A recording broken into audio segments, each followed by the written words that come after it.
Morning team, this is Miss Cashin. This is the video for word study for Thursday, April 9th. All right, let's jump right in. Word of the day. Word of the day. Word of the day. Word of the day. Word of the day. Today's word of the day is release, and I'll read it in a sentence. See if you can figure it out on your scratch piece of paper. If the tigers were released from the zoo, they could roam around Boston. What do you think release might mean based on this sentence? Go ahead, write it down.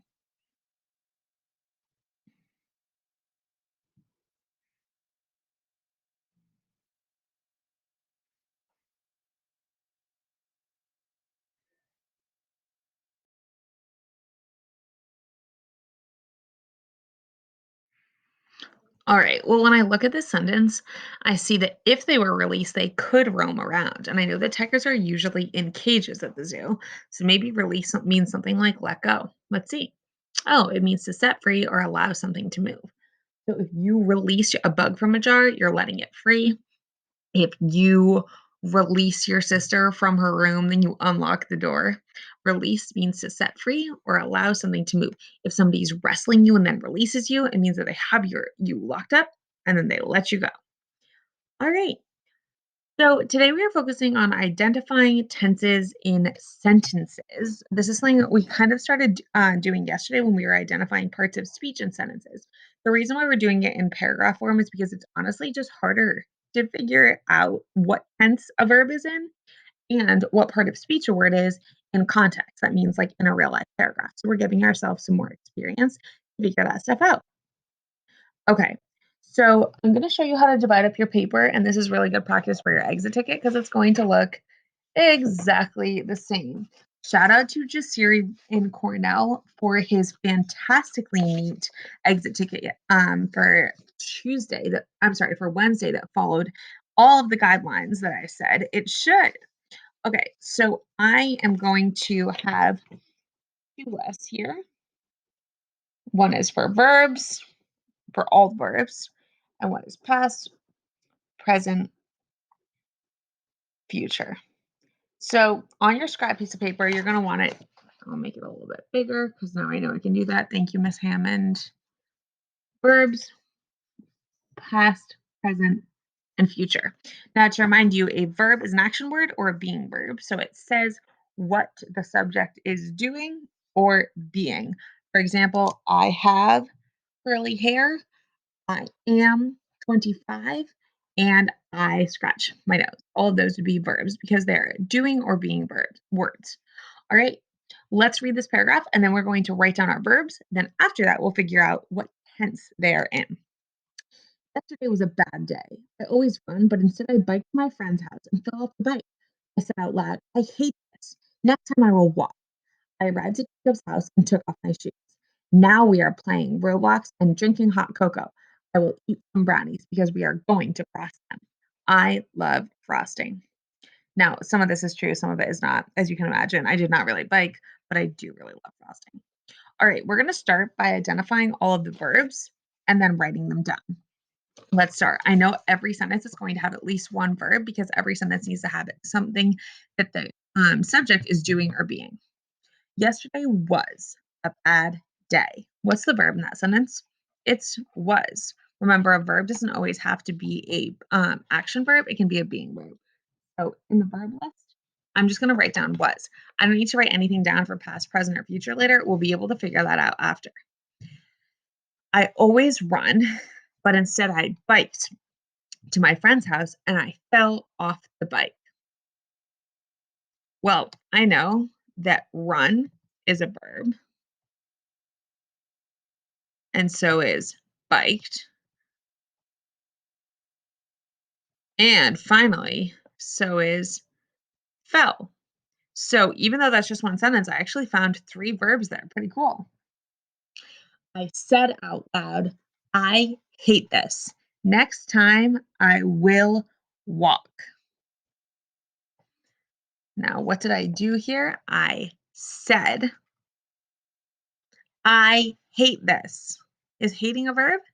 Yes, it is. It's something you can do. Next time I will walk. Now, I know walk is a verb. But there's another word that's a part of that right there, and it's will walk. I bet you already know what tense that is in. Right now, you should still be keeping track of all the verbs in this list. I arrived at Jacob's house and took off my shoes. Take a second on your own to figure out what the two verbs in that sentence are. There are two verbs. What are they?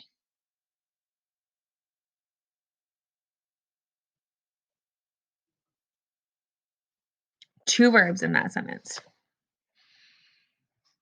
I did two things. First thing was I arrived. Second thing is took. Now we are playing Roblox and drinking hot cocoa. We're doing two things here. First thing is playing. Second thing is drinking. I will eat some brownies because we are going to frost them. Now, there's a couple of future verbs here. What's something I say I'm going to do in the future? Will eat some brownies because we are going to frost. Now, we don't really talk a ton about that, but going is also another way to put a future verb. I love frosting. Is there a verb in that sentence? Yes, there is. It's love because it's a feeling I have. Okay, now you should have a full list of verbs. Now is the part where we figure out what tense they are in. So, to remind you, a verb is an action word that talks about doing or being. It's the thing that is done or the thing that is felt or exists. Past tense verbs happened in the past. That means you can add on the word already. Usually they have an ed at the end unless they're irregular. Present tense verbs talk about things that are happening right now or always happen. You can add on the word always or right now to figure that out. If it's happening right now, it has an ing ending. Future tense verbs are things that will happen in the future. You can add on the word tomorrow, and they always have another word, and it could either be will and it could also be going. Okay, so now we have that extra part of our paper where we wrote past, present, future. I'm going to go back to my verb list and figure out what verb goes where. Now, my first verb is was. What tense is was in? Well, was is in the past because it's something that already happened. So I'm going to add was to my past list. Second word is run. I know that that could be either one. So let me check the sentence. It says, I always run. Oh, well, if something is always true, it's something I always do, it must be present. Run is a present tense verb. The next one is bike. And it said I biked to my friend's house. Biked ends in ed, so I know it must be in the past. And fell off the bike. An irregular verb because it's not falled, it's fell. But all those words are past tense. So notice how I now have three verbs for past, one verb for present. I'm checking when all of these things happened. The best question for figuring out tenses is asking yourself, when did that happen?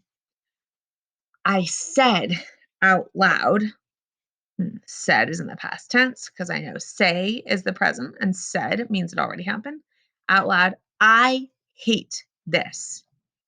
Hate is happening now. Or you can, it's something that's always true. Hate is in the present. Next time, I will walk.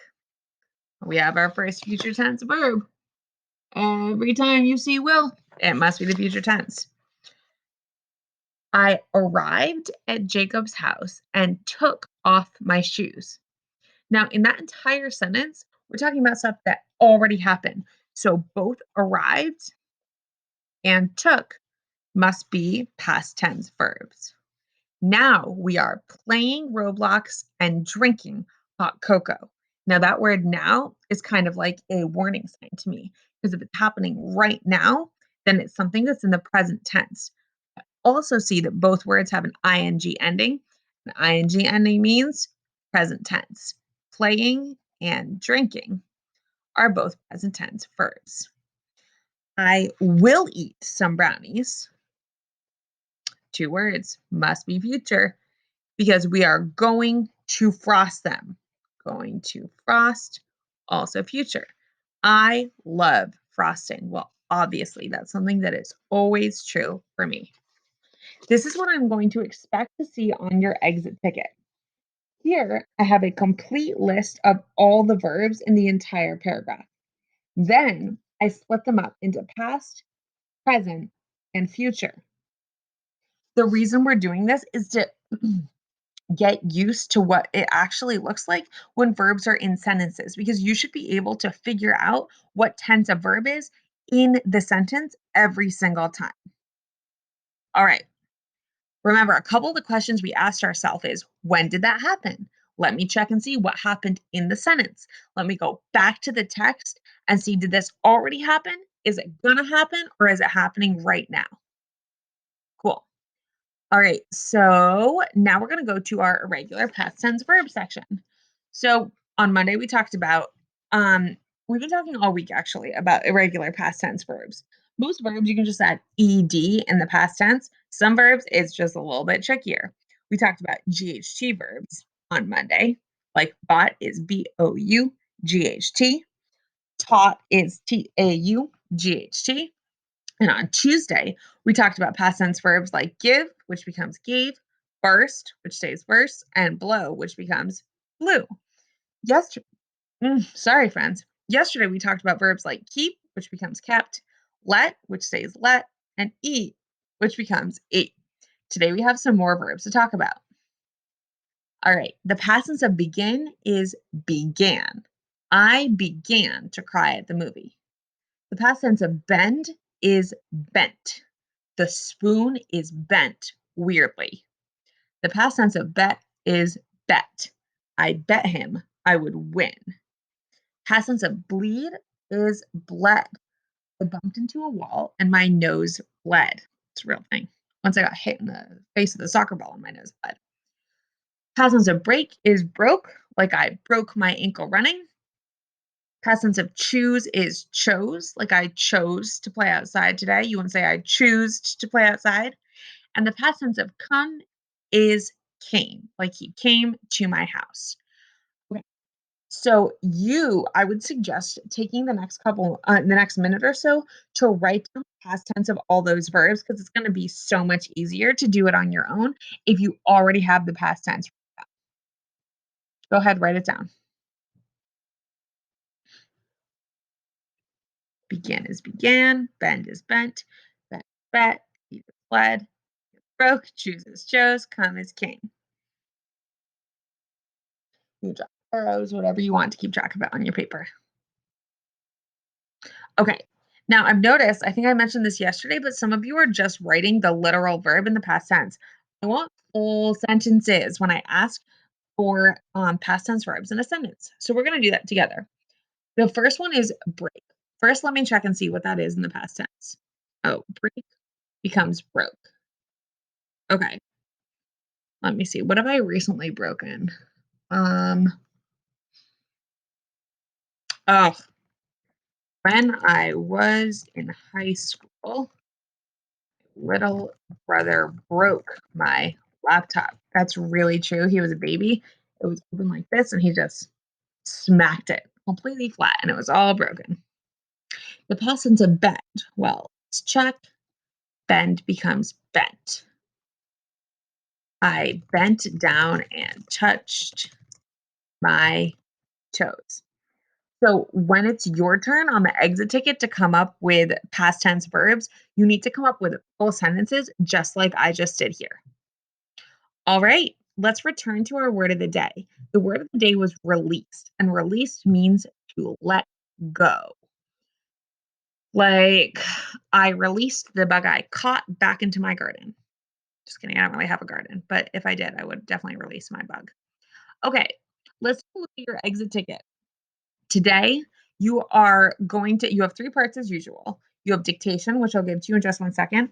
You have tenses, which means exactly what we practiced doing today with you writing down you can write down all the verbs if you want to, but the most important part is that you have listed the verbs in the past, present, and future. Then part 3 is writing an entire past tense sentence for each of these verbs. All right, let's jump to your dictation. All right. Dictation should be at the top of your paper. As a reminder, the way that I expect you to set up your paper looks like this: name at the top, date at the top, and the dictation will be at the top part. This activity will be here. Then you'll have your irregular verbs at the bottom. Set up your paper. Name at the top, date at the top, dictation. All right, get ready. He brought the wood and built the house.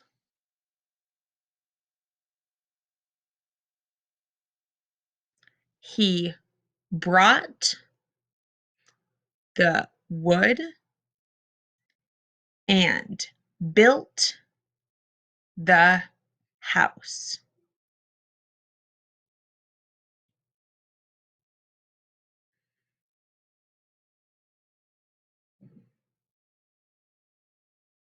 He brought the wood and built the house.